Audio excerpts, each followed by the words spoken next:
Monsieur Élie Buzyn vient nous parler ce soir. C'est un sujet qui est à la fois un sujet scientifique et c'est un sujet qui est très personnel pour lui. C'est l'histoire d'une vie. Il y a trois mots, il y a vivre, survivre et vivre. Et vous verrez que cette histoire est extraordinaire dans la mesure où Monsieur Buzyn est né en 1929. C'est pas un secret de le révéler. Et quand on a 1929, qu'on vit en Pologne et qu'on vit dans une famille juive, c'est une situation qui, 10 ans après, est terrible. Puisque, en 1939, à l'âge de 10 ans, enfermé dans le ghetto de Łódź, dans ces grands ghettos que les nazis ont organisés, il est contraint de travailler. Tout enfant, à partir de 10 ans, est contraint de travailler. Je ne vais pas faire le récit détaillé de cette vie, qui est pleine de choses, mais il y a Auschwitz, puis il y a aussi, après Auschwitz, il y a la naissance de l'État d'Israël. Il y a des études qui ont été reprises tardivement. Nous tous, vous avez la chance de faire des études jeunes, à l'âge où on doit faire des études.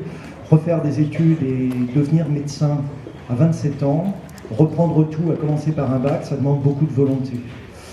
Cette volonté, M. Buzyn va l'exercer, l'appliquer à sa vie, puisque ce sera quelqu'un aussi qui a fait des voyages humanitaires en Afrique subtropicale, et aussi un marathonien, que j'admire beaucoup parce que courir un marathon, c'est extrêmement difficile. Il s'est mis au marathon à 50 ans, il a porté la flamme olympique aux Jeux de Turin en 2006. Donc merci Monsieur Buzyn de nous faire l'amitié ce soir, de réouvrir ces pages terribles de notre histoire, mais elles sont nécessaires.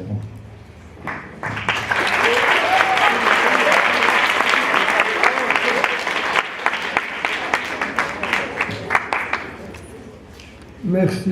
Je ne sais pas si vous m'entendez, parce que je parle très mal, je ne suis pas très habitué, mais en tout cas, je vais faire un effort de vous parler, parce que je suis particulièrement ému d'être ici, précisément à l'école alsacienne, alors que j'interviens très souvent dans d'autres collèges et lycées, et même en mémorial, mais ici, il y a quelque chose de particulier, c'est que nos trois enfants ont fréquenté cette école, dont deux, l'aînée et la Benjamin, qui doit d'ailleurs arriver, et dont deux ont fait leur scolarité et sont bachelières de l'école alsacienne. Elles ont continué après, bien entendu.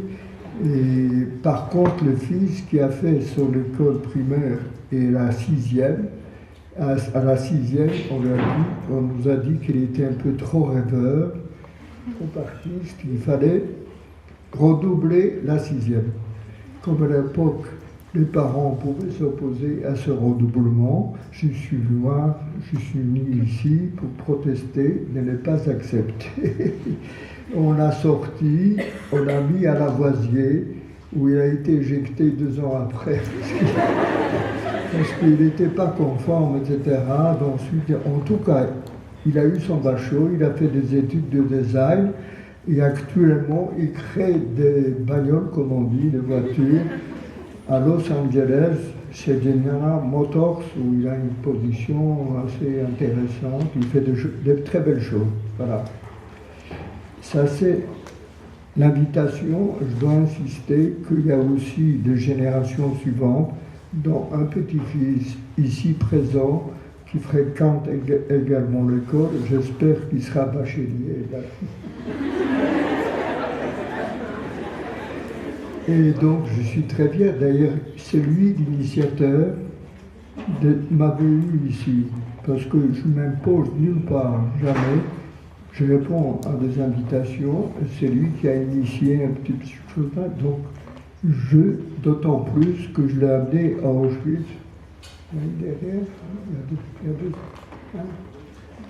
2013, il y a 2 ans, avec son cousin Germain qui ont le même âge à 6 mois, comme ça, et donc il y en a déjà 4 qui ont fait le voyage avec moi à l'âge de 15 ans, je suis arrivé à Auschwitz, il y en a 4 autres qui attendent que je les amène quand ils ont en âge. Le dernier, il a 3 ans, donc j'ai une 12aine d'années là devant vous pour l'amener à l'âge de 15 ans. Voilà, maintenant je vais rentrer un petit peu dans le vif du sujet. J'ai très peu de temps, donc je vais concentrer les choses le plus possible, c'est difficile de résumer les choses, mais comme vous avez vu les titres, il y a 3 parties, vivre, survivre et revivre.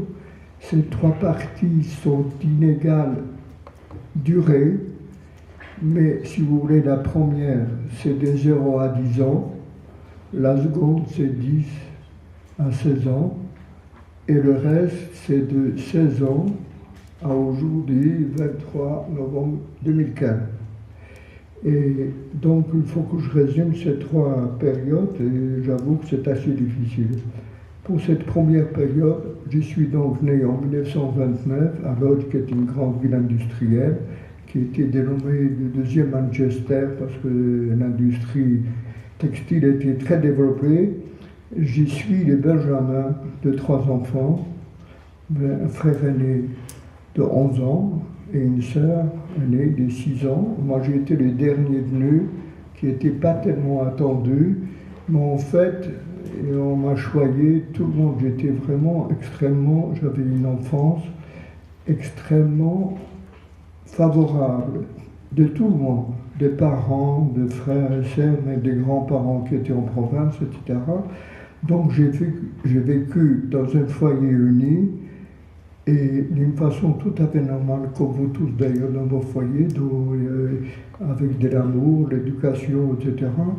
Et donc, si vous voulez, je ne vais pas insister beaucoup sur cette période, si ce n'est de vous citer une ou 2 vignettes, si vous voulez, qui m'ont marqué particulièrement. Voilà. Bien. Et si vous voulez, mes premiers souvenirs, c'est à l'âge de 4 ans. Je ne me souviens pas avant, mais j'ai un souvenir assez précis, sans comprendre ce qui se passe. 4 ans, c'est 1933 pour moi. Il y avait une agitation chez moi de mes parents et des amis de mes parents. Et je crois que mon frère était là aussi. Tout le monde discutait, tout le monde se disputait. Je ne comprenais pas absolument à quoi cela correspond.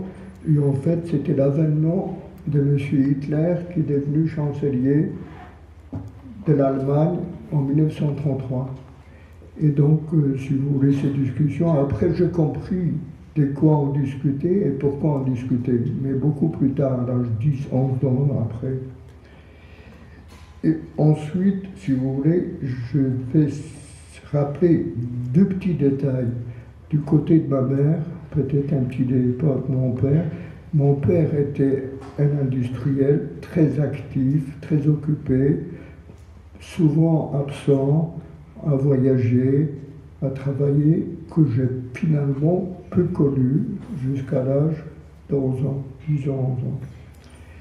Et ma mère, au contraire, était une femme au foyer qui s'occupait de ses enfants, mais elle s'occupait également de toute la famille éloignée qui vivait pas loin de Lodz, à quelques 30 km, dont mes parents étaient originaires. Et donc, mon enfance était baignée par l'activité de ma mère par rapport à la grande famille. Et par ailleurs, elle était très engagée dans des institutions caritatives, qui existent d'ailleurs même aujourd'hui, pour s'occuper des gens, des migrants, des déshérités, etc. Ça m'avait marqué beaucoup, parce que lorsque l'Allemagne avait refoulé certaines populations juives d'origine polonaise, on les a refoulés vers la Pologne entre 1933 et 1939. Ce n'était pas encore la Shoah, si vous voulez, mais c'était l'incubation. Et ces gens-là, finalement, j'avais une chambre en moi, les 3 enfants avaient chacun une chambre, et bien moi j'étais régulièrement vidé de ma chambre pour la donner à une famille qui le recueillait, qui venait d'Allemagne, le temps de leur trouver quelque chose, etc. Donc ça m'a marqué déjà beaucoup, cette action qu'elle avait pour l'autrui. Et plus particulièrement, j'allais déjà à l'école, j'avais 6-7 ans, et j'avais une mission très importante. C'était une mission le vendredi après-midi. Nous n'allions pas à l'école, nous étions libres, et j'avais une mission précise.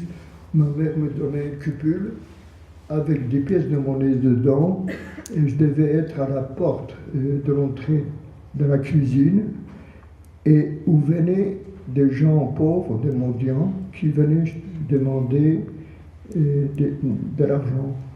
Et donc elle m'a dit, voilà, on va t'annoncer que celui qui frappe à la porte, il dit à 10 personnes, tu prendras 10 pièces, tu vas donner 10 pièces, ainsi de suite. La première personne vient, nous sommes 10, je donne 2 pièces, 5 minutes après on frappe à nouveau à la porte, et la personne qui est là, on est 8, je donne 8 pièces, et puis la troisième personne, déjà j'ai commencé, je me suis dit, il y a quelque chose qui ne va pas, parce que j'ai remarqué, devant, il y avait toujours quelqu'un de différent. Les gens qui étaient derrière, il me semblait que c'était les mêmes personnes. Et alors j'étais extrêmement fâché d'avoir compris ce qui se passe. Je vais voir ma mère et je dis à ma mère, écoute, il y a quelque chose qui ne va pas. Et ils sont des gens qui sont en train de tricher, de revenir, etc. Et je protestais, moi. Alors je ne savais que. Et ma mère, à cette réaction, elle me dit, écoute, je comprends ce que tu dis, mais ta mission, c'est donner. Tu ne dois pas regarder qui est là, s'ils sont les mêmes, même s'ils reçoivent chacun 3 pièces au lieu d'une, c'est déjà si peu d'argent. Par conséquent, tu ne dois pas faire attention à cela. Toi, tu dois donner. J'avoue, ça m'a marqué pour toute ma vie. Bon, du côté de mon père aussi, ce qui m'a marqué surtout, c'est que comme il était industriel, dans la finance, tout ça, il réglait tous les problèmes de la grande famille, même qui était en province. Dès qu'il y avait des problèmes financiers, mon père arrangeait tout ça dans la journée et le lendemain. C'est cette efficacité qui m'avait marqué. D'autre part, il avait une habitude d'inviter des pauvres le samedi, qui était le repas de Shabbat, qui était le plus important. Il invitait toujours quelqu'un de la synagogue pour venir déjeuner avec nous. Et pendant ces déjeuners, il s'occupait que de l'invité. Nous, on n'existait pratiquement pas. Ça m'avait marqué, ça. Je comprenais déjà, on ne le voyait pas beaucoup, mais quand on le voyait, il s'occupait de la personne qu'il avait invitée pour parler avec lui, d'où il vient, qu'est-ce qu'il fait. Voilà, ce sont des vignettes comme ça. D'autre part, il y avait bien sûr une influence de mon frère aîné, qui avait 11 ans, qui était déjà, il était plus religieux, il est devenu athée et sioniste, et donc s'opposait à mon père, et ma sœur également est devenue athée, et tout cela était une vie très heureuse. En 1939, il faut dire, nous avions la famille en France, et en France, ma mère avait 2 frères, et mon père a 2 frères à Paris, et mon père avait un frère à Tours.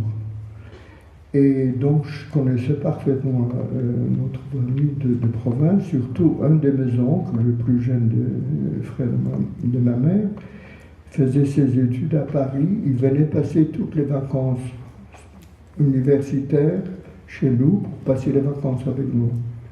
Et donc, je me souviens très bien de lui, je me souvenais très bien, il m'a connu à ma naissance, dès ma naissance, jusqu'à la guerre.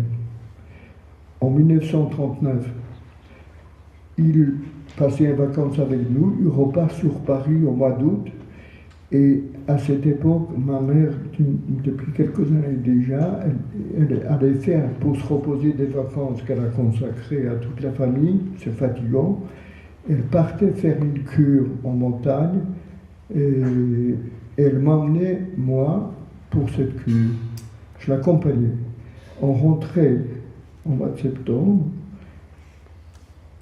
De la rentrée, la guerre éclate, les nazis envahissent la Pologne très très rapidement, et par conséquent, et rapidement, on a compris qu'il y avait quelque chose d'extrêmement grave. Mon père était surtout très attaché à la culture allemande, très attaché, il pensait que l'Allemagne c'était ce qu'il y avait de plus développé, les plus démocratiques, etc. Et quand les nazis ont envahi notre ville, Il se trouve que très peu de temps après, ils ont envoyé en septembre, moi je crois que c'était en octobre ou mi-novembre, il y avait un décret qui est sorti qu'il fallait que tous les Juifs qui vivaient à Lodz, c'était une communauté extrêmement importante à Fleur, de 300 000 personnes, devaient quitter les appartements bénévolement et se rendre dans un quartier le plus déshérité de la ville, où on allait constituer un camp de travail et ce qu'on appelait le ghetto de Lodz. Et donc, comme on pouvait y aller, il fallait bénévolement, mon père a dit, non, on ne bouge pas, on ne sait pas, moi je sais que ça va s'arranger, d'abord Hitler n'est pas aussi épouvantable parce qu'il est un peu fou, d'accord, mais enfin, il y avait une espèce d'incompréhension du danger qui était absolument grave, et je pense, je ne vais pas rentrer là-dedans, mais on vit une période un petit peu similaire. Et donc, nous n'avons pas bougé, et alors qu'au mois de mars, c'est-à-dire quelques mois après, au mois de mars 1940, j'avais 11 ans, et les nazis débarquent dans notre immeuble, dans tous les autres immeubles du quartier, pour chasser tous les juifs de force, dans un climat de violence épouvantable. Et le 7 mars, comme ça, on se retrouvait habillés comme nous étions, à descendre dans la cour. On était dépossédés de tous nos biens, bien entendu. L'appartement a été scellé et on nous a, si vous voulez, je commence la deuxième période, hein, parce que la première vie, c'était une vie normale. Là, je commence la période de survivre. De survivre. Eh bien, on nous chasse. Il se trouve mon frère était là aussi, parce qu'il est revenu, il voulait passer la frontière russe parce que beaucoup de gens lui partaient. Il n'a pas pu passer la frontière, il est revenu à la maison. Et surtout, ma mère était malade à l'époque, c'est pour ça qu'il est revenu. Et donc, on nous chasse tous les quatre, mon père, ma mère, mon frère et ma sœur. Et on nous regroupe dans une cour voisine où il y avait 300 personnes. Là, on est resté là comme ça, le soir commençait déjà le soir. Et on a choisi 3 jeunes gens qui étaient peut-être un petit peu plus grands que l'ensemble de la population du groupe. Et on nous a alignés devant un mur, devant nous, contre un mur, et des officiers nazis qui dirigeaient l'action, a fait un petit discours de 30 secondes. Il dit voilà, vous n'êtes pas rendu volontairement dans ce camp de travail, maintenant on va vous déporter de force. Si pour une raison quelconque, vous n'allez vous essayer de vous enfuir, ou vous résistez, vous opposez à ce transfert, à cette déportation, voilà ce que vous aviez. Il a donné l'ordre à une escouade de 16 qui était là, de fusiller les 3 jeunes gens. On les a fusillés comme ça devant nous, et parmi eux, il y avait mon frère aîné, Avram, qui avait 22 ans.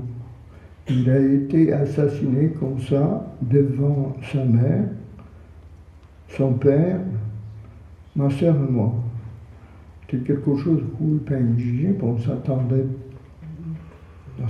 pas à cela. C'était la première victime effroyable de notre famille. Et alors là, après cet assassinat, on nous a chassés et nous a convoyés encore avec une violence très importante, avec des chiens, avec des coups de bâton, des matraques, des cris. Et je dois vous signaler que les nazis, en haut, je ne parle pas des exécutants, avaient un trépied extrêmement important, à savoir, premièrement, préparer toutes les actions contre les Juifs, bien entendu, et même contre d'autres également, les préparer dans le secret le plus total. Deuxièmement, déclencher ces actions lorsqu'elles ont été décidées en secret, de les déclencher dans un climat le plus violent possible. C'était voulu. Pourquoi ? Parce que quand vous avez des cris, des coups de matraque, des exécutions sommaires, des chiens qui vous dévorent pour rien, des grands chiens allemands, etc., l'ensemble des gens qui ne savent pas ce qui se passe, on ne savait pas ce qui se passe, sont paralysés et terrorisés par ce climat. Et ça a été voulu. Ensuite, la troisième partie a été un peu plus tardive. C'était celle qui est arrivée en 1943. C'était l'effacement des traces de leurs crimes, qui était aussi décidé en haut lieu et décidé comment le faire pour ne pas laisser de traces de criminalité. Je vous signale, en 1943, fin 1942, les grands criminels nazis savaient qu'ils allaient perdre la guerre, parce qu'il y avait déjà la Russie et l'Amérique, les États-Unis sont engagés dans la guerre, donc ils savaient qu'ils ne gagneront pas, sauf comme des gens qui connaissent les régimes d'extrémistes, c'est comme cela. Donc il fallait effacer les traces, ils ne sont pas arrivés, mais ils ont essayé de le faire, ils ont fait sauter tout, il faut crématoire, le chambre à gaz, etc. Mais enfin, il y a quand même ils sont restés. Ils n'ont pas réussi. D'ailleurs, ils n'ont rien réussi du tout. Toujours est-il, après cet assassinat, on nous a chassés, on se convoyait à pied, on nous a fait dormir dans un hangar. Le matin, quand je somnolais un peu, j'ai vu deux choses épouvantables. Ma mère, je ne l'ai pas reconnue. Elle avait 42 ans. Elle avait quelques cheveux blancs, un peu comme je veux. Elle a blanchi en une nuit. En une nuit, elle avait tous les cheveux blancs.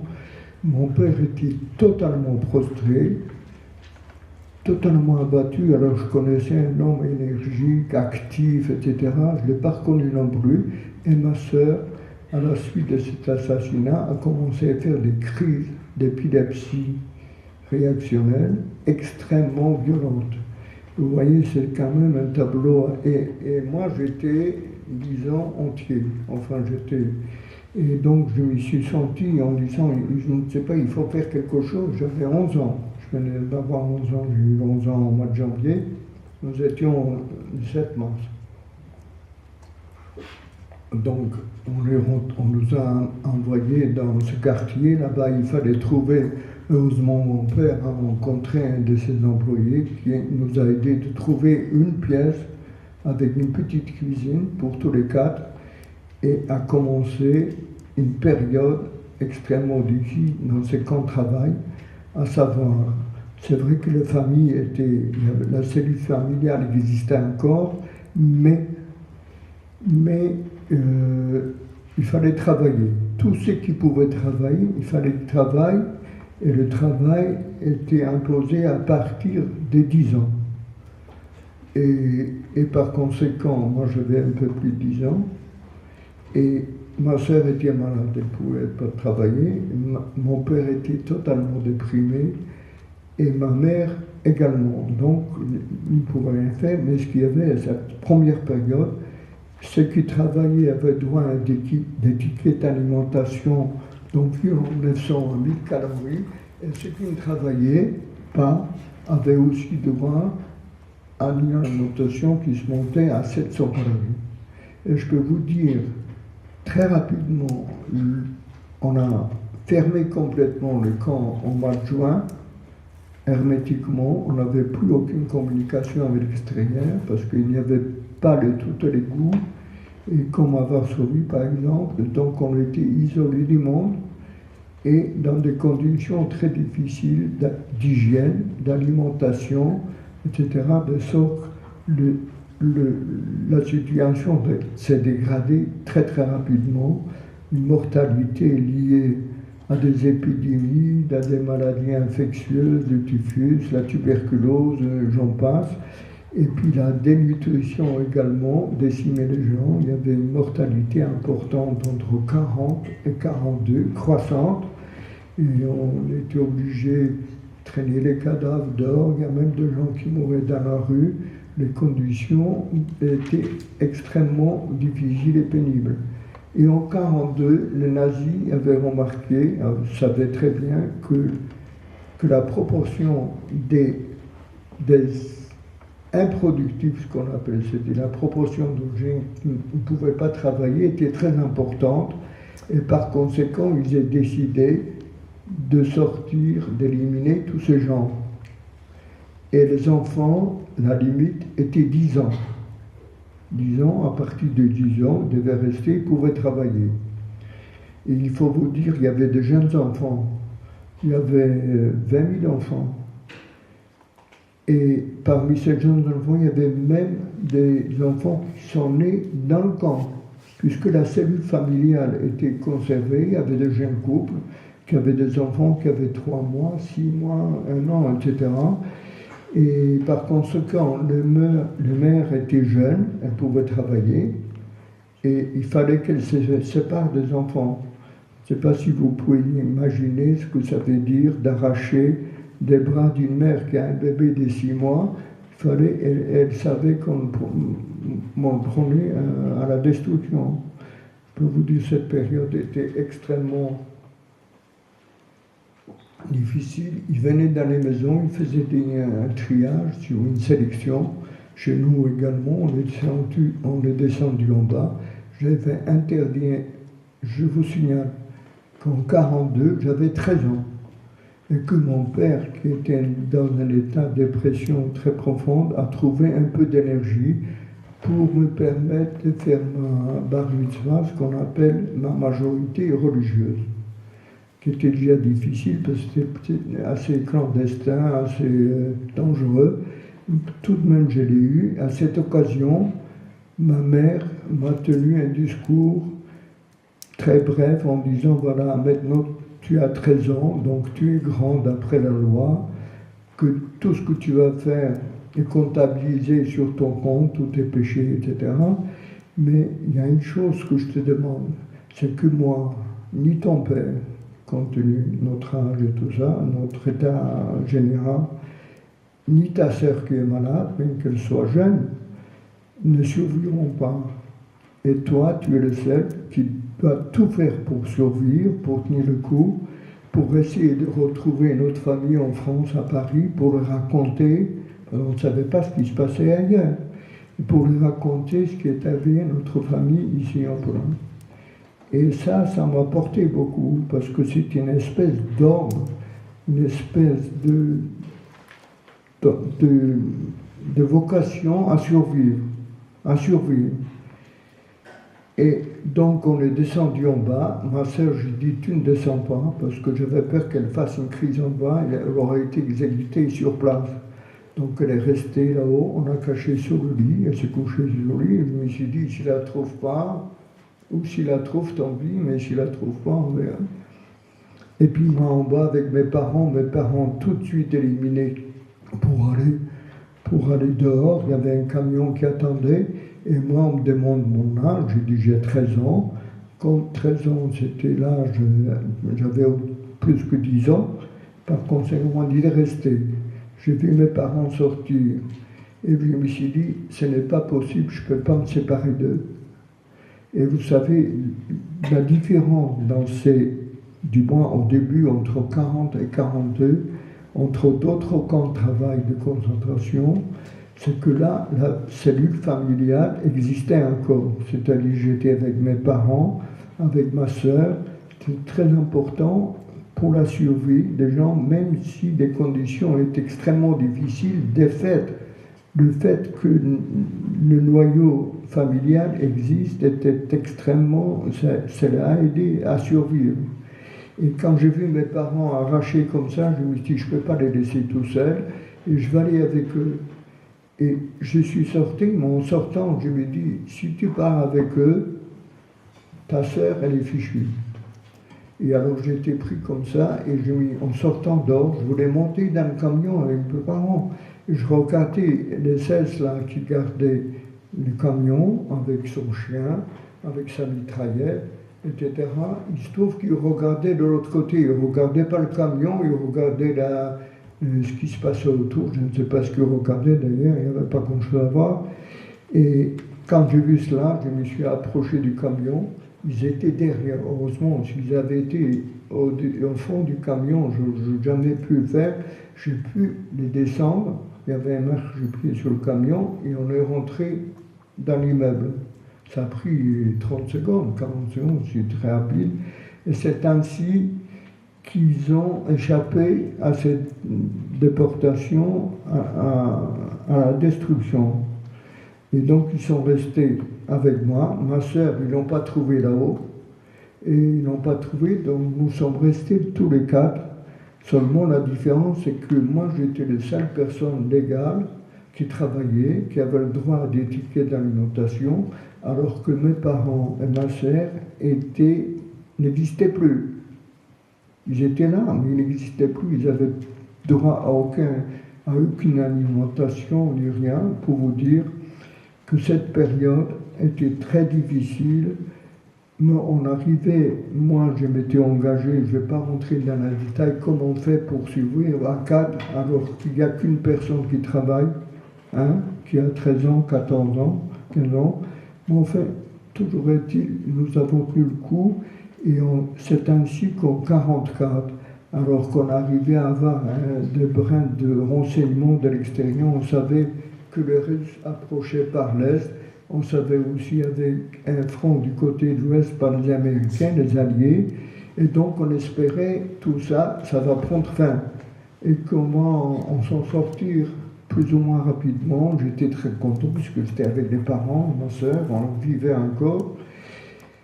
Eh bien en 1944, on a décidé de fermer ce camp en nous disant, toujours le secret, qu'on va nous transférer parce que les conditions ont été très mauvaises, très difficiles. On va nous transférer dans un camp de travail en Allemagne où les conditions de travail sont bien meilleures. Et on a cru. Et on allait à la gare bénévolement pour se présenter, pour être transféré, soi-disant, ces camps. Moi, j'ai même dépêché mes parents d'aller dans les premiers parce que nous disions, en arrivant là-bas, on va les autres, on va peut-être trouver plus facilement quelque chose comme ça. Et pour bien montrer qu'on allait dans un autre camp de travail, c'est que nos outils, machines-outils, étaient dans des wagons à marchandises ouverts. Donc on voyait tout est entassé. On se dit, puisque nos moyens de production viennent avec nous, c'est qu'on va travailler dans un autre camp. C'était pour justement nous tromper. Par contre, nous, on nous a entassés, c'était en mois d'août 1944. J'avais 15 ans. Au mois d'août 1944, dans des wagons à bestiaux fermés, avec une chaleur épouvantable, avec un voyage extrêmement pénible pendant 2 nuits et 3 jours, sans boire ni manger, aucune hygiène, avec une mortalité déjà de gens qui étaient fatigués. Pendant 4 ans déjà, on a vécu dans des conditions très difficiles pour arriver quelque part où le train s'arrête, les wagons s'ouvrent, et on se retrouve encore la violence habituelle, les chiens, les cris, les matraques, les coups de fusil, etc. Et on est arrivé à Birkenau. Je ne savais même pas que ça existait. On décampe pendant 4 ans, enfermés, sans savoir exactement qu'il y avait Treblinka, qu'il y avait Birkenau, Auschwitz, etc. On ne savait rien. Contrairement à Varsovie, ils savaient tout, parce qu'ils communiquaient avec la population, parlaient tout à l'égout, ils ont même acheté des armes, et comme ils savaient tout ce qui se passait à l'extérieur, c'est comme ça que la révolte, la fameuse révolte du ghetto de Varsovie, vous aviez des jeunes gens, un peu plus grands que vous, un peu plus âgés, disons 20 ans, 18, 19 ans, quelle que soit leur obédience politique ou religieuse ou autre, ils se sont mobilisés pour s'opposer et tenir le coup aux nazis allemands pendant 3 semaines. Ils ont été tous exterminés, il y a eu 2 exécutions près. Et donc chez nous, c'était pas possible. Tout ça, on pouvait même pas obliger. Donc on arrivait à Birkenau, on nous descend. La sélection, je ne sais toujours pas de quoi il s'agit, mais des personnes qui nous recevaient, qui nous dépouillaient des petites choses qu'on avait vues nous, parce qu'il fallait être comme ça, avancer pour la sélection. Il y a 2 personnes qui m'ont dit « dis que tu as 17 ans, dis que tu as 18 ans, dis que tu as 17 ans ». Je ne comprenais pas pourquoi cela, moi j'avais 15 ans. Et à quoi cela correspond. On passe la sélection mes parents, qui avaient l'air âgés et fatigués, on les a mis d'un côté. Ensuite, moi, ma sœur est passée avant moi, elle est allée pas du même côté que mes parents. Et moi, on me demande mon âge. C'est là que j'avais compris qu'on m'avait indiqué de dire 17 ans. Je dis j'ai 17 ans. Le nazi ne m'a pas cru, il m'a donné des coups de poing dans la poitrine. Comme je ne suis pas tombé, il m'a mis du côté du travail. Voilà, c'était ça. On survit à cause d'un coup de poing. Et qu'on a résisté, comme on a résisté, je n'en sais rien. Je n'étais pas très costaud, enfin j'avais déjà travaillé pendant 4 ans. Et par conséquent, je vais du côté du travail. Et là, on reçoit et on nous explique les déportés qui étaient là en 30 secondes, alors qu'on ne savait rien. Vous savez, ça va très mal, vous connaissez la situation. On vous explique les chambres à gaz, on vous explique le four communautaire, on vous explique comment ça se passe là, en détail. Je peux vous dire, ça prend 2 minutes. Alors vous êtes courondé. Et quand vous apprenez que votre père et votre mère sont là, ils vont subir tout cela, alors qu'on a mis 4 ans à survivre extrêmement difficilement, vous savez, c'est très très difficile. J'ai dit au type, écoute, ce que tu racontes, c'est pas possible. Moi, je vais aller de l'autre côté pour le rejoindre, pour mourir avec eux. Ils m'ont dit, tu peux d'abord, tu ne peux pas sortir, et deuxièmement, si ça se trouve, ils sont déjà dans la fumée que tu vois ici devant toi. Je peux vous dire, c'était extrêmement, pour moi, un coup extrêmement difficile. Mais là, je me suis rappelé les paroles de ma mère, et j'ai dit, non, je vais résister, je vais essayer, voir ce qu'on peut faire. C'est ainsi que on m'a tatoué et on m'a envoyé au camp d'Auschwitz I, qui était un grand camp de travail, un complexe de travail extrêmement important, alors que Birkenau était camp d'extermination. Et là, je suis envoyé au travail, je vais essayer de raccourcir un petit peu, mais en arrivant pratiquement le lendemain où je tombe malade, je fais une espèce de typhus, une dysenterie avec des diarrhées, avec des vomissements, avec de la fièvre. On m'a immédiatement envoyé à l'hôpital, une espèce d'infirmerie, dans laquelle je ne savais pas qu'il y avait 2 hôpitaux différents, 2 blocs différents, mais dans ce bloc, il n'y avait que des contagieux, des malades qui étaient infectieux, qui étaient susceptibles d'être contagieux, et les médecins nazis ne rentraient pas dans ce bloc-là, parce qu'ils avaient peur d'une contagion. Ils exerçaient dans un bloc à côté, alors que ce bloc-là était, les soignants, les infirmiers, les médecins étaient déportés eux-mêmes. Et par conséquent, de l'autre côté, ils exerçaient, ils faisaient que des expériences sur les déportés, sur les vivants, sans anesthésie, sans rien. Voilà le travail de la grande médecine nazie. Bon, je suis là, je pensais que c'est la condamnation à mort, toujours les pensées de ma mère, en me disant, voilà, j'ai essayé de faire quelque chose. Et voilà, il y a un médecin qui s'approche de moi, un grand, un Allemand à l'évidence, un blond avec les yeux bleus, une blouse blanche, qui s'approche de moi. Je me suis dit, ça y est, c'est le nazi qui va m'éliminer. Et j'étais étonné, j'étais couché, cet homme se penche sur moi, on me dit en allemand, reste calme, calme-toi, et je vais essayer de faire quelque chose pour toi. C'est un langage auquel je ne m'attendais pas du tout, et je me suis dit, c'est pas possible. Et je cherche, parce que le médecin nazi avait une tête de mort sur le blouse, et un SS de chaque côté de la tête de mort. Et je ne trouve pas de tête de mort, je trouve un triangle violet avec un numéro. J'avais compris que c'était un déporté, puisqu'il avait un numéro comme moi j'avais, et un triangle violet, on ne savait pas à quoi cela correspond. Toujours est-il, il venait tous les quarts d'heure, toutes les 20 minutes, avec une potion qui faisait boire à la cuillère, parce que j'étais même pas capable de boire tellement j'étais fatigué, et de sorte qu'au bout de quelques jours, je me suis rétabli. Ma dièse, j'ai arrêté de vomir, ma température a baissé, ma diarrhée s'était arrêtée, et puis 6 jours ou 7 jours après, je suis revenu dans mon bloc. Et c'est là, les gens étaient étonnés que je sois vivant, ils me demandent qu'est-ce qui se passe, comment se fait-il que... Alors j'ai expliqué, voilà, il y a un médecin qui est venu comme ça, mais il avait un triangle violet, qu'est-ce que c'est les triangles violets?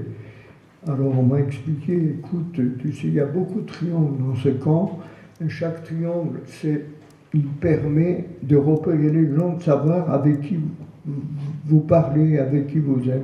Il y avait les triangles rouges qui étaient des politiques, les triangles verts qui étaient des repris de justice de toutes sortes, qui étaient des gens, des meurtriers, des grands bandits, comme ça, le triangle vert, ça, je connaissais ces 2 triangles-là. L'autre, en fait, le violet, c'était le triangle des témoins de Jéhovah. Les témoins de Jéhovah, qu'on appelait les Bibelforscher, qui étaient allemands, refusaient, de faire le service militaire, qui était grave à l'époque, sous l'Allemagne nazie, et ils étaient donc déportés dans les camps de concentration pour travailler là, à cause de leur croyance des Bibelforscher, les croyances des témoins de Jéhovah. Et il m'a sauvé la vie. Et ensuite, on m'a envoyé dans un commando travail qui était heureusement, qui se trouvait à 20 km du camp principal, parce que la majorité des gens travaillaient tout autour, qui était à 4-5 km. Les gens sortaient à pied le matin, travaillaient toute la journée, ils rentraient le soir, tout ça au son d'un orchestre, et puis ensuite il y avait l'appel pour voir si tout le monde rentrait, que personne a essayé de s'évader. Et par contre, c'était extrêmement pénible pour les gens qui faisaient ce travail-là. Et moi, je l'ai fait juste quelques jours. Ce que j'ai remarqué une chose, c'est que lorsque quelqu'un mourra au travail, soit été exécuté parce qu'il a travaillé pas assez vite, pas assez bien, il fallait ramener à tout prix leur dépouille dans le camp, parce que sinon, il manquait à l'appel. Et s'il manquait à l'appel, on recomptait les gens 3 fois, 4 fois dans les autres blocs en disant il est peut-être là-bas et tout. Ça pouvait durer plusieurs heures après une journée de travail. Vous vous rendez compte, c'était très pénible, vraiment, c'était très... Et puis la hantise, et les gens qui portaient la dépouille, s'il y a un qui trébuchait, il était exécuté sur place aussi, il fallait ramener 2 au lieu d'un seul, vous vous rendez compte. Et moi, heureusement, j'étais affecté rapidement dans un camp de travail qui était situé à 20 km. On ne pouvait pas aller à pied le soir, bien entendu. Donc, il y avait un sous-camp avec une seule baraque. On était 180, un commando de 180 personnes. Et on bénéficiait donc, d'un appel extrêmement facile, parce que compter 180 personnes, vous savez, ce n'est pas un problème, ça va très vite, ça dure un quart d'heure, et puis voilà. Et deuxièmement, comme on avait un travail extrêmement physiquement éprouvant,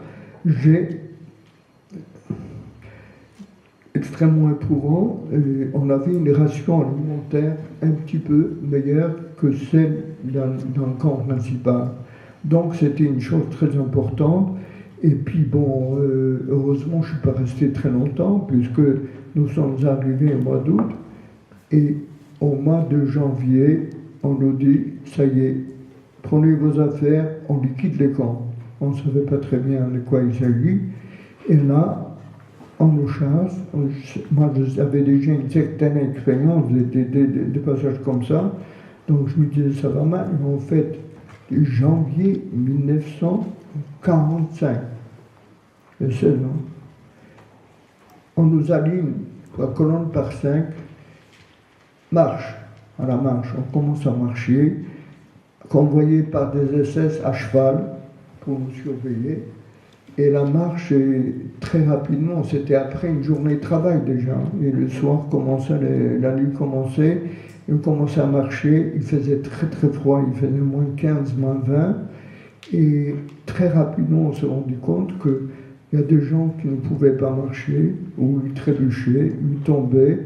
Ils étaient systématiquement exécutés.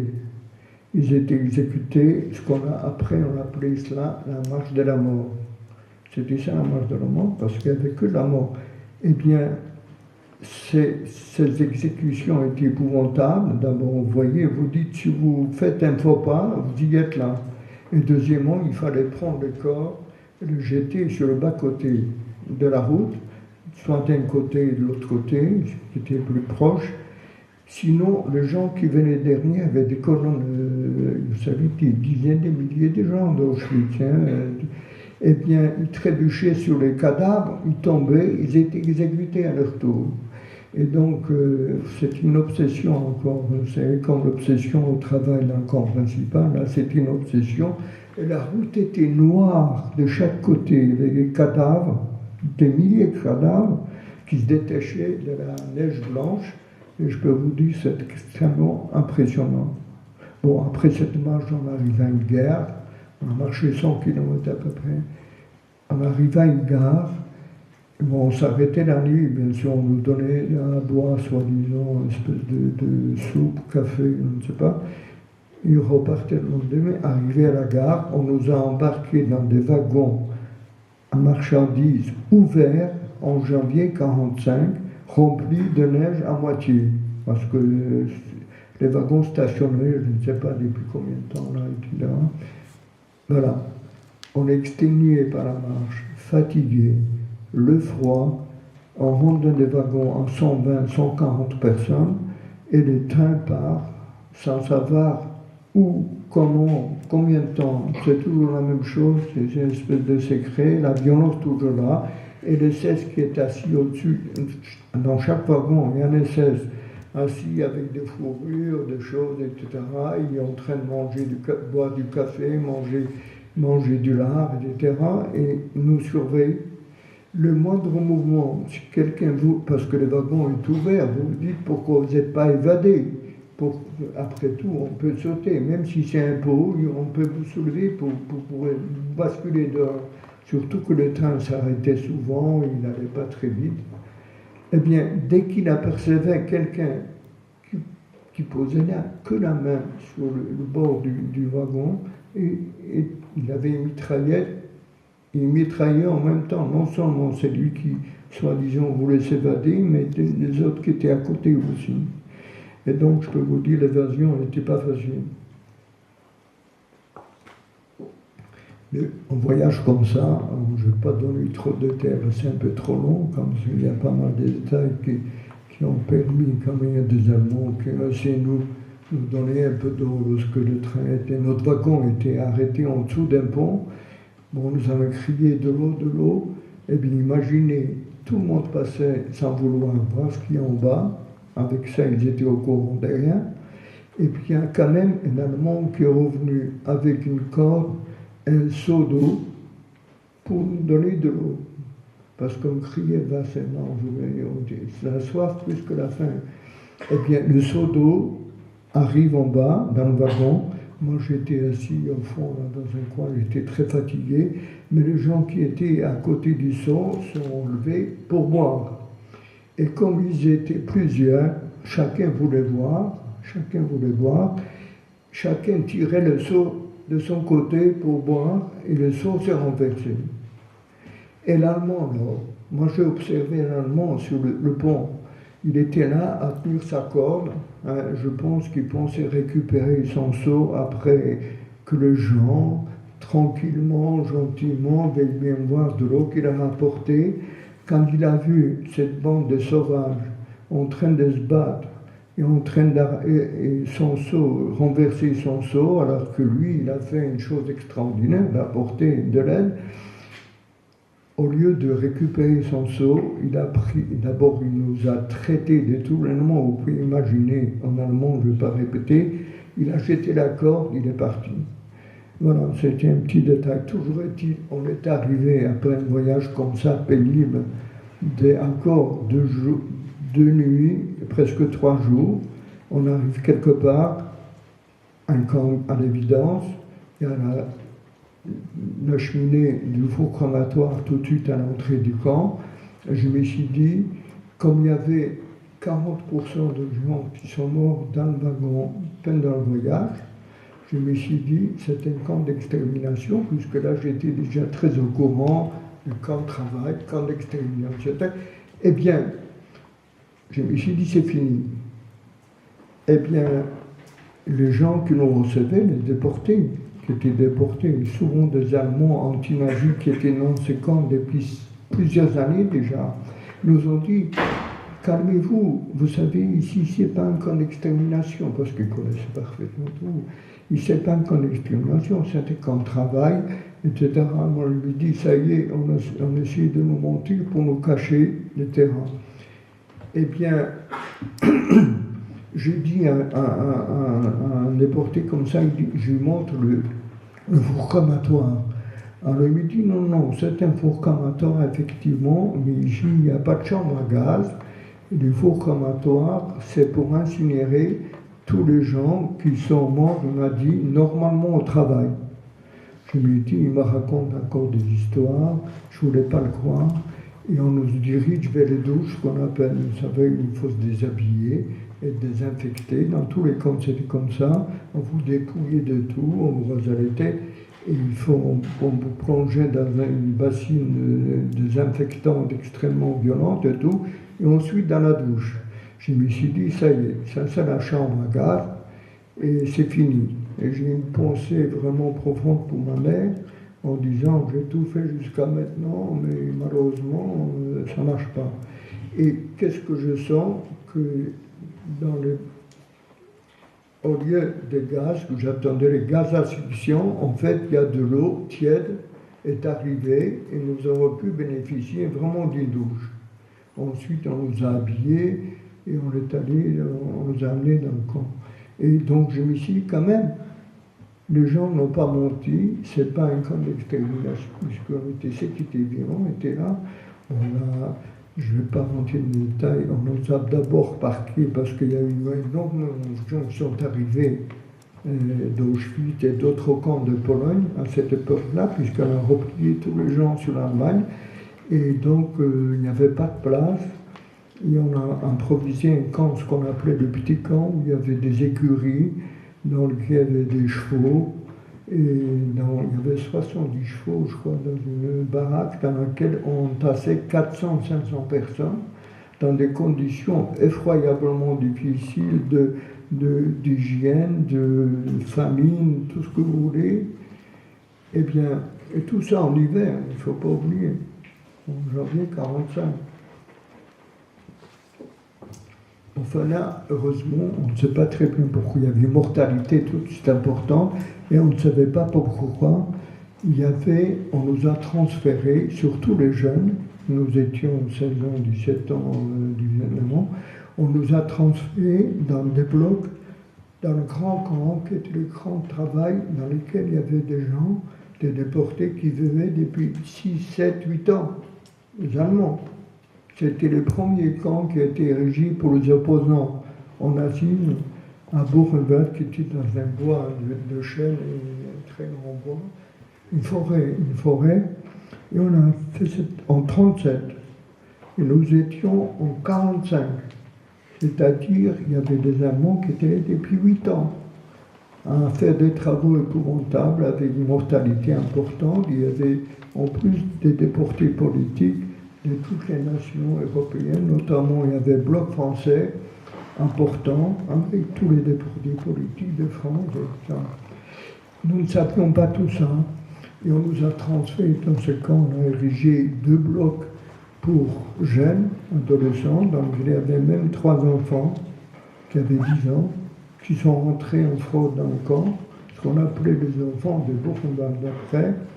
À cause de ces 3, mais nous étions tous des adolescents entre 16 et 20 ans. Eh bien, là, les conditions ont été déjà meilleures que dans le grand camp, et on sentait qu'il y avait quelqu'un qui s'occupait de nous, sans savoir qui, quoi et comment. À savoir, c'est que j'avais un bloc séparé. Le bloc numéro 8, qui était d'ailleurs entouré, dans lequel on ne pouvait pas pénétrer, à l'intérieur du camp, je ne parle pas de l'extérieur. Et deuxièmement, c'était pour nous protéger. Et deuxièmement, on ne sortait pas travailler. Dans les usines d'armement à l'extérieur du camp, les gens sortaient, ils revenaient le soir, un petit peu la même chose qu'à Auschwitz, et nous, on travaillait que dans le camp. On travaillait dans le camp à transporter des choses, des travaux complètement inutiles et fous, mais on restait là. Et en fait, c'était la résistance interne du camp. Il faut comprendre, quand il y a des gens qui sont là de 5, 6, 7, 8 ans, ils sont allemands la majorité, ils sortent travailler à l'extérieur. Et ils sont donc en contact avec leurs compatriotes, avec des Allemands qui étaient là, qui étaient pas, qui étaient nazis ou faisaient semblant d'être nazis, etc. Donc il y a une communication importante, et ces gens-là étaient organisés, ils faisaient rentrer des armes en pièces détachées, ils sont organisés militairement même, auxquels se sont joints énormément de déportés politiques qui étaient là pour des raisons de résistance, de Français et autres, etc. Et donc il y avait une organisation extrêmement importante. Et nous, comme ils savaient, nous venions de la marche de la mort, les transferts, ils nous disaient, s'ils sont travaillés dehors, ils sont morts. Et donc ils sont débrouillés à ne pas nous faire sortir à l'extérieur. Et vous dire, c'est un de rares camps, Bourg-en-Bresse, où la direction intérieure, était assurée par les politiques, le triangle rouge. Parce que dans la majorité des camps, c'était les triangles verts, les capots qui étaient les pires que les nazis, parce qu'ils voulaient se montrer bien. Et ensuite, comme ils étaient condamnés à temps, ils disaient, si on se conduit bien pour les SS, on sera peut-être libéré 1, 2 ou 3 ans avant. Parce qu'ils étaient condamnés 10 ans, 15 ans à perpétuité, etc. C'était notre état d'esprit. Alors que là, les politiques ont délogé les Verts, ils étaient responsables. C'était une chose extrêmement importante, fondamentale. Toujours est-il, nous sommes restés que peu de temps, on est arrivé au mois de janvier, et on est arrivé au mois d'avril, et on a remarqué qu'on a demandé d'évacuer les camps. Les nazis ont dit, c'est fini, les camps vont être évacués pour aller ailleurs. Nous, on savait, c'est fini, on ne évacue pas, on reste à mourir là, on ne va pas bouger. Et ensuite, la résistance du camp, on fait passer, ne sortez pas, ne vous présentez pas à l'évacuation, restez sur place. C'est ce qu'on a fait.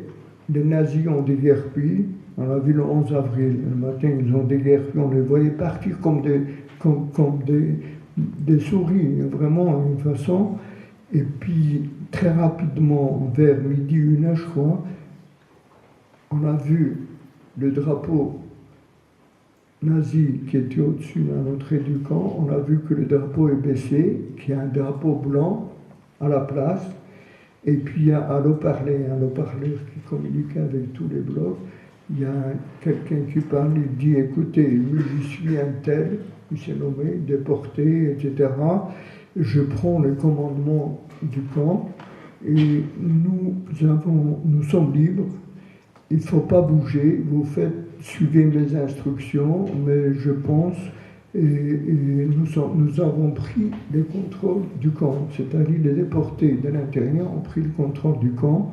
Ils ont même arrêté des SS, été faits prisonniers avant que les Américains arrivent. C'est quand même extraordinaire parce qu'ils sont sortis pour les chercher. Et là, dans l'après-midi, 3-4 heures, les premiers avant-postes de l'armée américaine sont arrivés. Voilà, nous étions libres. Voilà. Donc, si vous voulez, j'amorce, ça c'est la deuxième partie qui est terminée. J'ai encore 10 minutes, un quart d'heure, je ne sais pas. Eh bien, j'entame maintenant, à partir de la libération, la troisième partie, c'était de revivre. Et je peux vous dire, pour résumer, les efforts qu'on doit faire, et puis les hasards auxquels on est confronté pour survivre, et c'est absolument incroyable, parce que quand vous dites qu'est-ce que vous avez fait, comment vous avez fait pour survivre, je peux vous dire, dans beaucoup de cas, on ne sait pas. C'est par hasard, parce qu'il y avait justement un infirmier ou un médecin, un témoin de Jéhovah, que vous avez vu au moment où vous êtes entré à l'hôpital, vous êtes resté vivant, si vous voulez très bien mourir, etc. tout le temps comme ça. Et donc, je ne vous ai pas dit, à Buchenwald, il y avait aussi quelque chose de particulier, c'est qu'en arrivant, j'avais les pieds gelés, après la marche de la mort, parce que j'avais pas de chaussures, j'avais une espèce de chiffon entouré avec de carton, etc. Donc j'avais des pieds gelés et on m'a dit il faut que tu ailles à l'hôpital parce que je ne pouvais pas rester debout. C'était très difficile de rester debout à l'appel. Eh bien, je suis allé à l'hôpital. D'abord, on m'a forcé d'y aller parce que j'étais mal, mais je pensais que l'hôpital c'est très dangereux. Là, à l'hôpital, j'ai vu un médecin qui n'était pas nazi, qui était déporté aussi, un déporté hongrois, qui parlait très mal allemand, il parlait un petit peu, et je ne comprenais pas l'hongrois, et donc il m'expliquait, m'avait examiné, et comme il a vu que je ne comprenais pas, il m'a montré avec les mains qu'il faut couper les deux pieds. Quand j'ai vu ça, je me suis dit, c'est pas possible, je ne vais pas quand même mourir ici à l'hôpital, je m'y suis sauvé. Pour revenir dans mon bloc. Quand je suis revenu à mon bloc, on m'a dit, alors qu'est-ce qu'on t'a dit? Parce qu'ils savaient que j'étais très mal. On m'a dit qu'on va couper les pieds. Moi, je ne veux pas couper les pieds, je veux mourir ici, si vous voulez, c'est terminé. Il y a un déporté, un Russe d'ailleurs, on était un petit groupe, qui s'approche, il me dit, écoute, si tu veux survivre, tu dois faire une seule chose.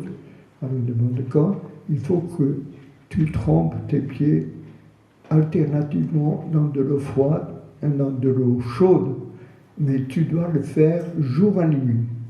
Et je peux vous dire, les autres gens qui sont mobilisés là, dans le bloc, sont allés chercher la neige à l'extérieur pour avoir de l'eau froide, et puis dans le bloc, il y avait une espèce de four où ils ont pu chauffer de l'eau chaude, et il y avait des grandes boîtes de conserve dans lesquelles j'avais de l'eau froide, de l'eau chaude.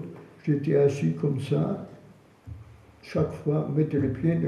Et effectivement, 3 jours après, mes pieds allaient un peu mieux, je pouvais rester debout, et ça m'a sauvé la vie. Voilà. Et donc, je vous dis, après la libération, j'entame la 3e partie, si vous voulez, revivre. Comment revivre? Qu'est-ce qu'on fait? Dans l'immédiat, après la libération, c'est manger. Parce qu'on a souffert de la faim, parfois nous, depuis des années et tout ça, et manger. Les Américains, quand ils ont vu notre état, je peux vous dire que les bulldozers américains, la capacité qu'ils ont pour mobiliser des choses, ils ont commencé à amener des camions énormes avec du ravitaillement militaire ou autre, des conserves, et tout ce que vous voulez pour nous faire manger. Et les gens ont commencé à manger, et il y en a qui mangeaient tellement et tellement vite qu'il y a eu rapidement une mortalité par impossibilité de digestion des aliments auxquels l'appareil n'était pas préparé. Et donc les Américains sont remarqués tout de suite que c'était un danger de trop manger. Ils venaient nous voir en disant, écoutez, vous avez tout ce qu'il faut, vous l'aurez demain ou après-demain, parce qu'on avait quelques suspicions, peut-être demain ça va s'arrêter. Non, mais surtout ne mangez pas trop vite, ni trop, etc., pour nous calmer. Donc c'était la première. Moi, ce que j'avais remarqué, que vous avez beau avoir faim pendant 4 ans, 5 ans, vous ne pensez qu'à cela, etc., vous devez bien manger, etc. Quand vous avez à manger, un quart d'heure après, vous êtes rassasié, c'est fini. Et je trouvais cette discordance entre la durée de la faim et d'être rassasié en si peu de temps, ça m'avait étonné beaucoup. Bon, c'était la première chose. Après manger, qu'est-ce qu'on devient? Qu'est-ce qu'on fait? Alors, il y avait 2 parties, si vous voulez, dans ce cas important.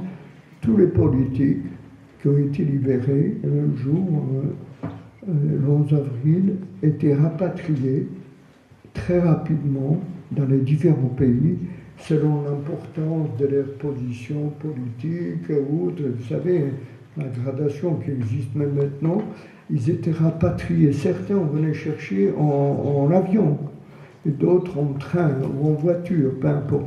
Le camp s'est vidé en 15 jours, il n'y avait plus personne.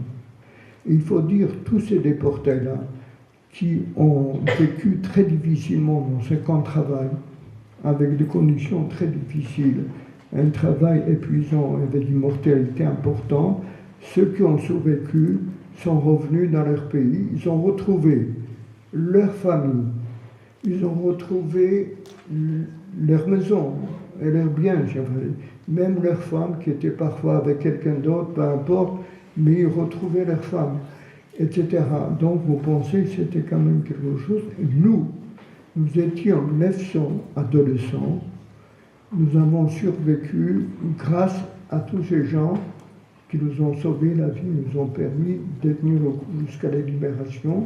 Mais par contre, nous étions tous orphelins et nous savions qu'on n'avions plus rien, que tous nos biens ont été pris, que nos familles, toutes, on savait exactement quand ils ont été exterminés, où, quand et comment. Et par conséquent, nous avons refusé de rentrer dans nos pays respectifs. Si c'est pour trouver les chambres à gaz ou les endroits où nos proches sont morts, et ne rien à voir, et on a dit non, il n'y a pas de raison. Si vous voulez, tous les gens d'origine des pays de l'Est, que ce soit en Pologne, en Bulgarie, en Roumanie, etc., on a dit non, on ne bouge pas. Et on n'a pas bougé. Et les Américains étaient très embêtés. Ils disent qu'est-ce qu'on va faire avec ces 900 qui ne veulent pas bouger? On a dit il y a même des camions qui sont venus nous chercher. Des camions polonais avec la faucille, un drapeau rouge, la faucille, un marteau, etc. Parce que la Pologne était sous le joug soviétique à l'époque. Eh bien, on ne bouge pas. S'il faut rester là, on reste tant que vous voulez. Et les Américains ont quand même été très embêtés. Il se trouve, je ne sais pas si c'est par hasard ou non, d'ailleurs vous avez entendu parler d'il n'y a pas si longtemps, puisqu'elle a été intronisée au Panthéon récemment, que Geneviève et Antonius de Gaulle, la nièce Charles de Gaulle, était une résistance à Ravensbrück, dans un camp de travail de femmes à Ravensbrück. Et elle a appris qu'il y avait 900 adolescents en déshérence au camp de Buchenwald qui ne voulaient pas bouger. On lui a expliqué pourquoi, elle avait très bien compris d'ailleurs, elle savait très bien.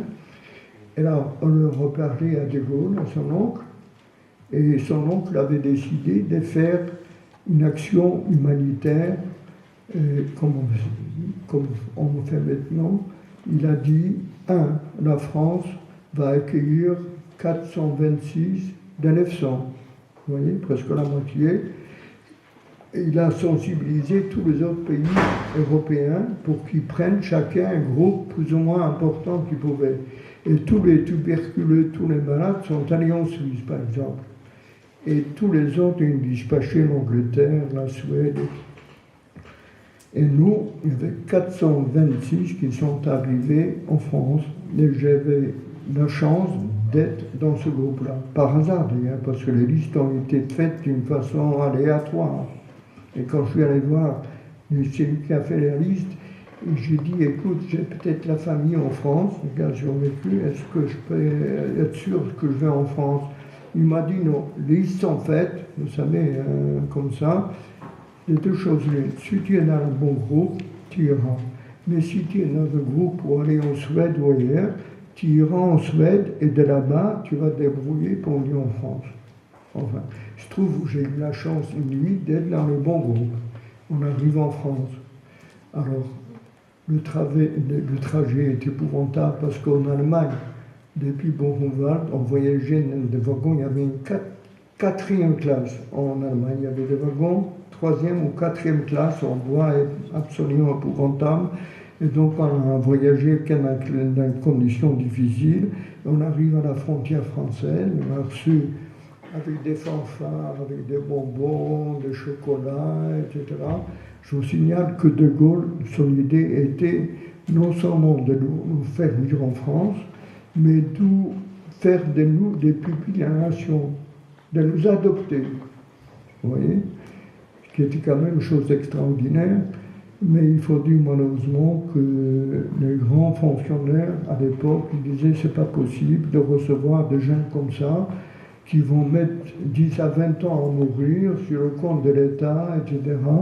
Donc la politique a changé tout de suite et on a dit non, on peut leur donner un visa d'entrée, peut venir à condition qu'ils soient pris en charge et accueillis par une institution juive, parce qu'on était toujours bien entendu. Et c'est là qu'il y a une institution importante qui existe toujours, dans laquelle je travaille actuellement, qui est l'OSE. Ça s'appelle l'œuvre de secours aux enfants. Et donc l'OSE a accepté de nous recueillir, de nous accepter, mais ils n'avaient pas d'argent. Il fallait, pour recevoir 426 personnes, des jeunes, vous savez, il faut des moyens quand même. Eh bien, les Juifs américains se sont attelés, ils ont fait une collecte, ils ont envoyé l'argent à l'OSE en France pour le recevoir. Comme ça, on est arrivé à Écueils, en Normandie. Il y avait une maison louée, une espèce de maison désaffectée, comme ça, avec des dortoirs, avec un jardin, tout ce que vous voulez, dans des conditions favorables, avec à manger et tout ça, c'était bien. Et les gens de l'OSE ne comprenaient pas qui nous étions. D'abord, ils pensaient que c'était des enfants. Ils avaient préparé des chemises de nuit, et rose pour les filles, il y avait des filles aussi, et bleu pour les garçons, etc. Bon, c'était des choses amusantes comme ça. Toujours est-il, dans ce camp, il fallait rester 40 jours, ce qu'on appelait quarantaine, pour être sûr que nous ne sommes pas ni contagieux, que nous pouvons entrer dans la vie, qu'on ne constituait pas un danger. Parce qu'après, quand on vient de là-bas, on constitue un danger. 40 jours. Enfin, je ne rentre pas dans les détails, comment j'ai pu faire pour retrouver, parce que moi, ce qui m'intéressait, c'est savoir si ma famille là-bas était vivante. Et dès l'arrivée en France, je mettais des petits papiers sur lesquels j'écrivais le nom de mon oncle. Je savais qu'il travaillait à l'hôpital Rothschild, et en dessous, j'écrivais mon nom et mon prénom. Et je demandais de lui faire parvenir. J'ai 5 ou 6 billets comme ça, et je le donnais préférence des gens qui avaient une croix rouge, des infirmières ou des médecins sur les quais de la gare. Bon. Eh bien, aucun papier n'est arrivé, curieusement. Alors que ma sœur qui était en Allemagne, elle a envoyé un seul papier et mon oncle l'a reçu. Pour vous dire comment les choses se font par hasard.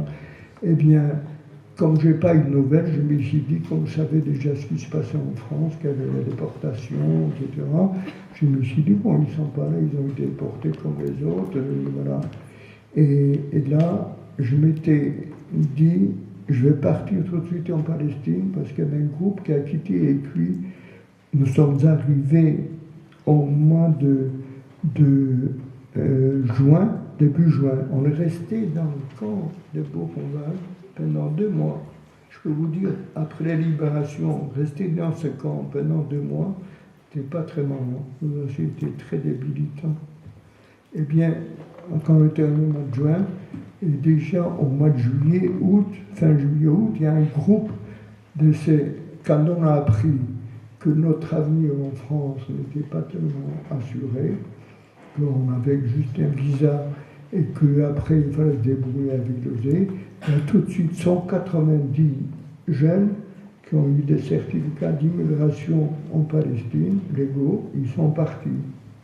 Parmi eux, il y avait un enfant aussi qui avait 8 ans à l'époque, qui est devenu ensuite le grand rabbin d'Israël, Israël Lau, qui était un personnage extraordinaire, qui est toujours là d'ailleurs.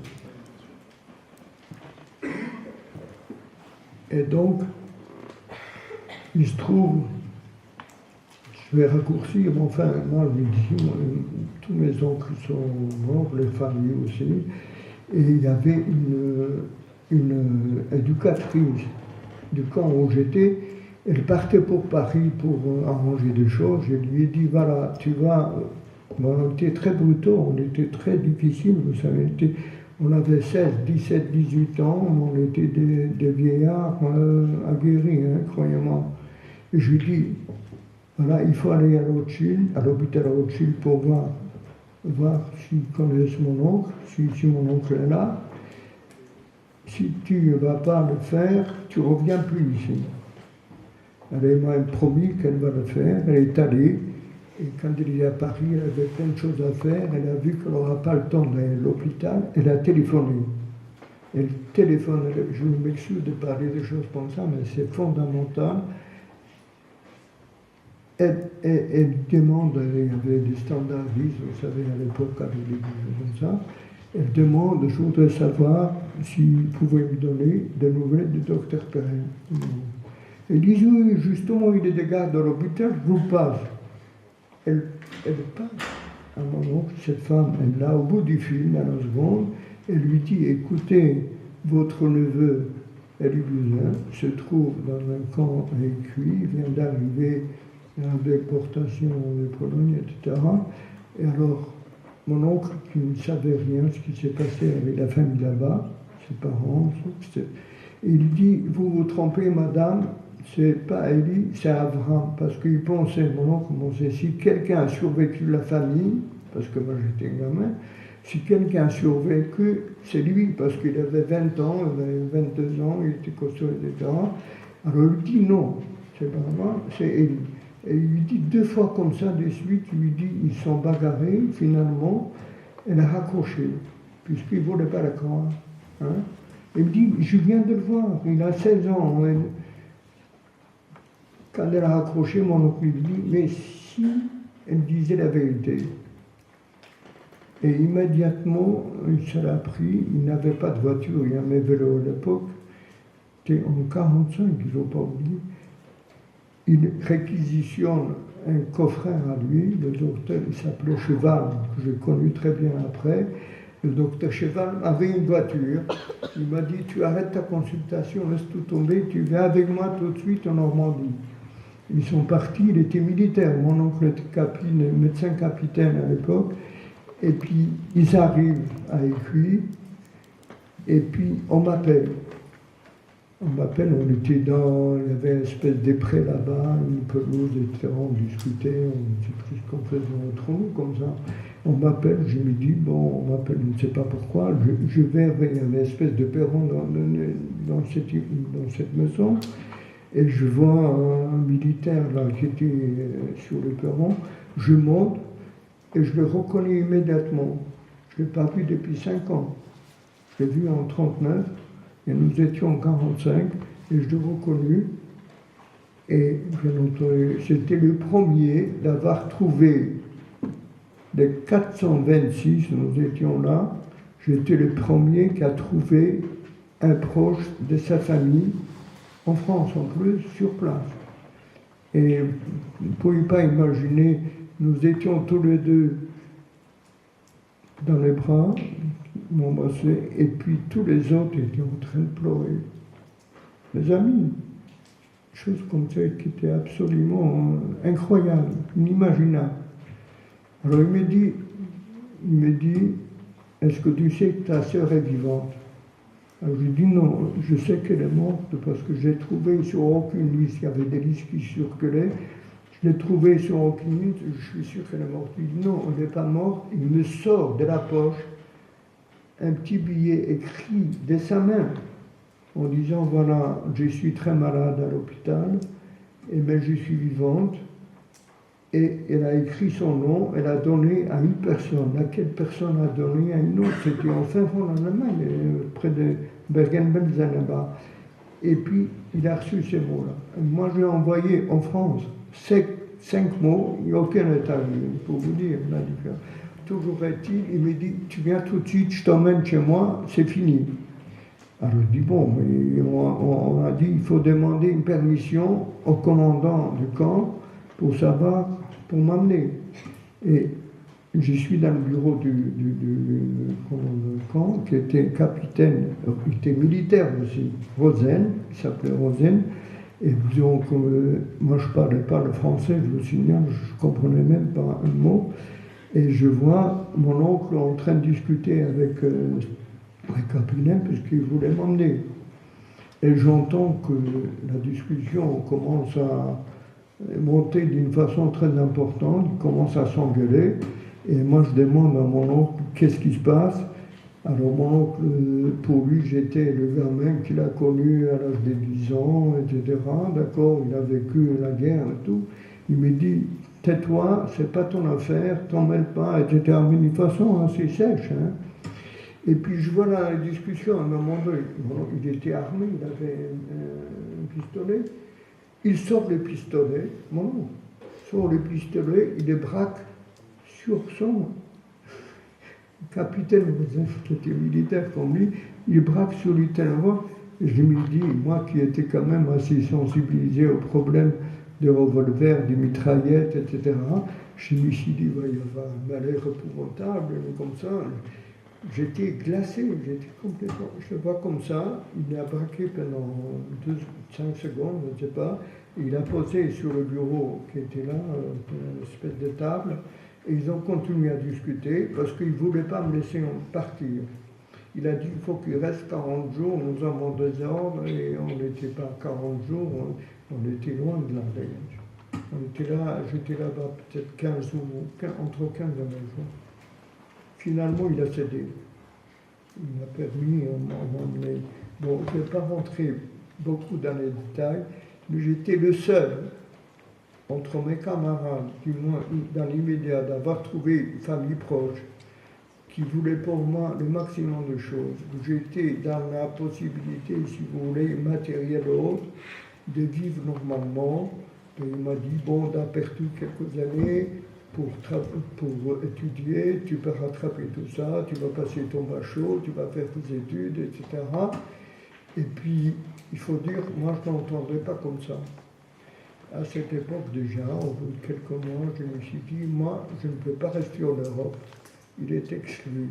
Parce que pour moi, l'Europe, surtout l'Allemagne et la Pologne,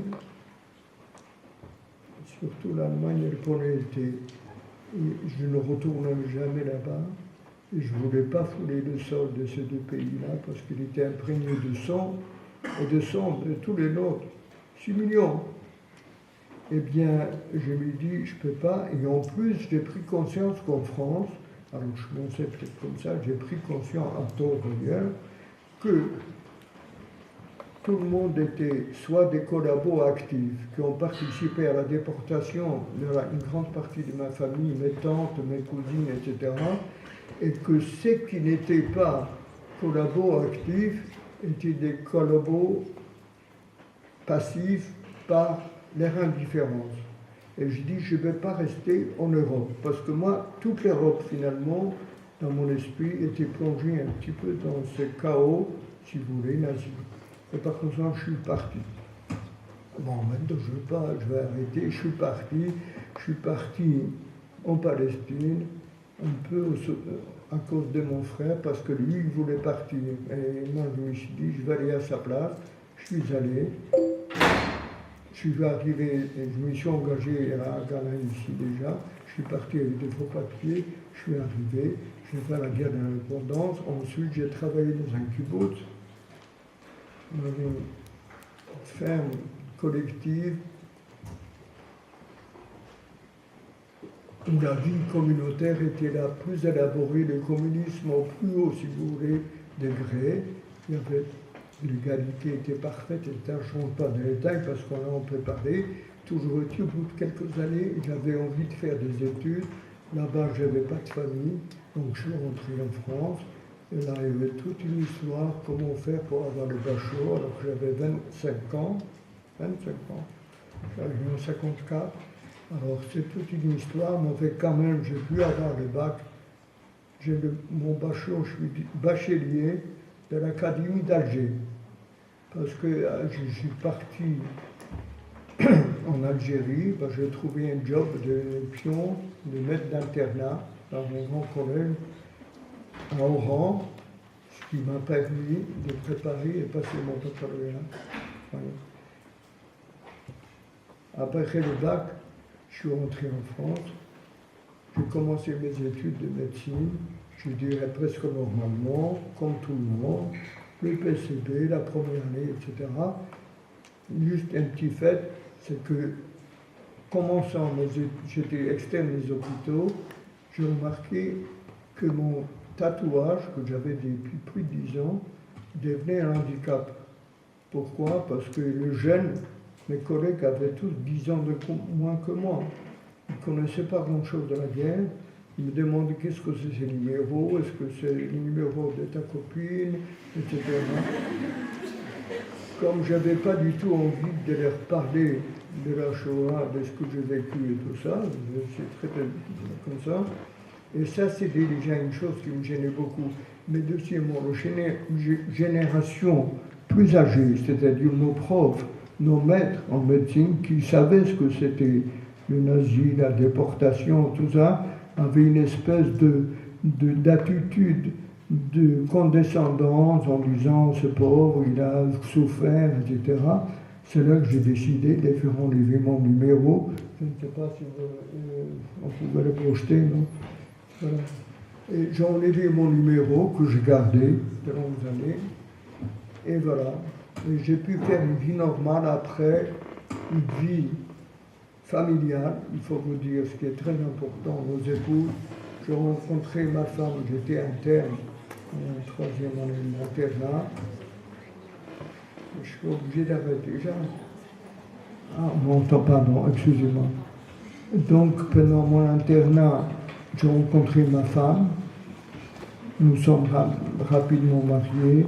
Et je peux vous dire, c'est beaucoup grâce à mon épouse que j'ai pu rentrer, revivre normalement. Parce que je peux vous dire que les femmes, les déportés dont nous étions, avaient un rôle extrêmement important parce qu'elles prenaient, c'était peut-être la seule personne avec laquelle nous étions ouverts, avec laquelle nous parlions. Et même si on a des enfants, moi j'évitais de parler aux enfants, mais ma femme était au courant de tout.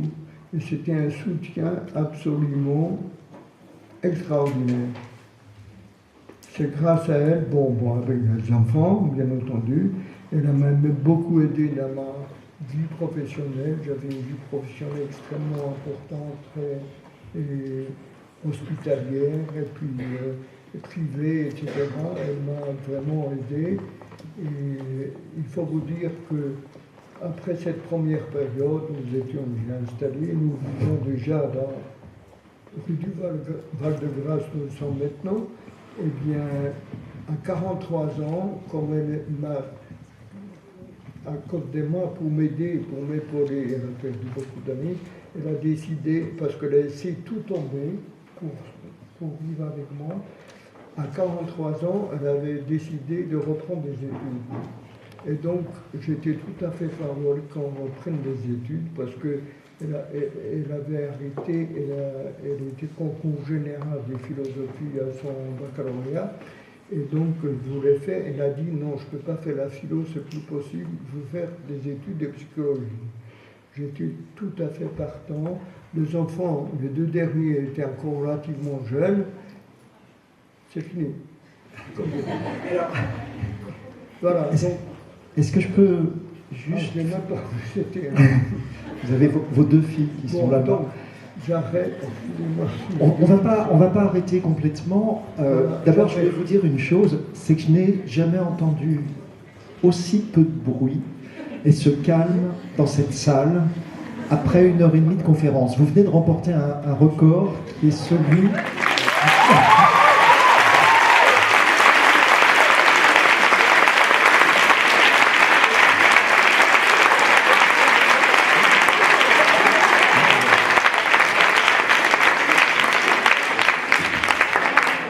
L'orateur qui a parlé le plus longtemps, dans un silence le plus solennel, que j'ai pu apprécier de la salle, et je vous en remercie.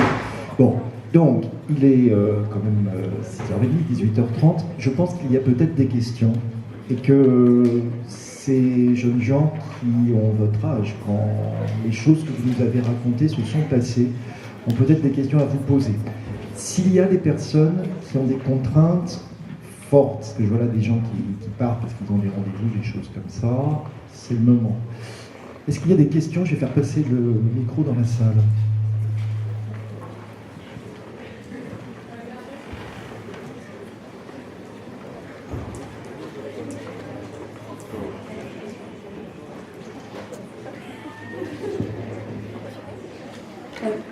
Bonjour. J'ai. Alors, En fait, Violette, si vous pouvez vous lever, comme ça on verra qui parle, c'est plus possible. je voulais vous demander quand est-ce que vous avez ressenti vraiment le besoin de témoigner, peut-être en voyant la littérature concentrationnaire qui se développait ou les personnes qui n'étaient pas au courant de ce qui se passait après la guerre en voyant votre tatouage. Donc, je comprends la question. À quel moment est-ce que vous avez senti cette nécessité de témoigner? Puisque je pense que ça n'a pas été, à la différence peut-être de Primo Levi, immédiatement après. C'est ça le problème, c'est que les questions entraînent vraiment. Il y a un développement d'un papa qui prend du temps. Non, mais si vous voulez, le problème de parler, de témoigner la déportation, personnellement, j'étais contre. Parce que je savais, certains de mes collègues, de mes amis déportés qui voulaient parler et se sont heurtés à des choses extrêmement pénibles en disant que ce qu'ils racontaient, je parle en 45, 46, que ce qu'ils disaient était impossible, parce qu'ici donnaient des détails, beaucoup plus que je vous ai donné, si c'était pas possible que ça soit vrai, c'est inimaginable, etc. On ne croyait tout simplement pas. Il y avait dans l'assistance toujours quelqu'un plus intelligent que les autres qui se levait en disant « D'accord, ce que vous racontez est absolument incroyable, inimaginable, mais si c'était vrai, comment se fait-il que vous êtes vivant devant nous en train de nous parler ?» Je peux vous dire que des questions comme ça faisaient que les gens ne voulaient plus parler. Et ceux qui ont persévéré n'ont pas rendu service ni à eux-mêmes, parce que Primo Levi, qui était le premier à en parler depuis 1945, il a fini à la longue s'est suicidé. Et moi je le pressentais comme ça, je dis, si je parle de mon vécu pendant ces 5 années, je parle en sortie en 1945, 1946, si je parle, je me suicide parce que je voyais un fossé derrière moi dans lequel il y avait tous les miens morts, plus des milliers innocents morts. J'ai dit, moi je ne peux pas vivre, je saute dans le fossé. Et si tu ne veux pas sauter dans le fossé qui est derrière toi, il faut que tu aies des œillères, tu regardes devant toi et tu essaies de faire ta vie. C'est impossible de faire. Alors ensuite, le temps passe, bien entendu, ça passe des années, des dizaines d'années. Et moi, j'avais dit, je ne retourne jamais à Auschwitz.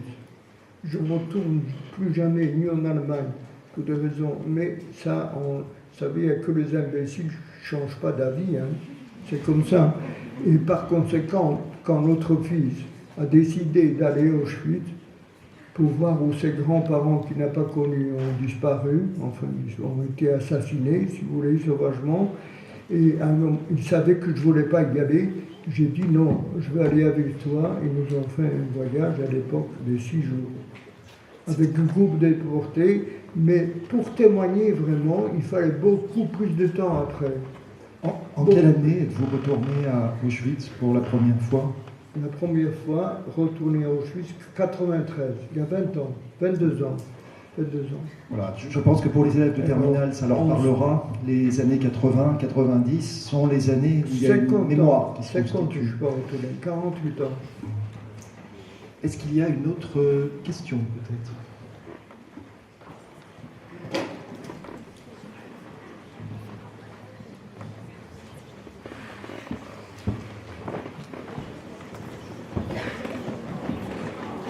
Bonjour. Est-ce que vous avez essayé de rechercher, ou savez-vous ce qui est devenu le témoin de Jéhovah qui vous a sauvé la vie?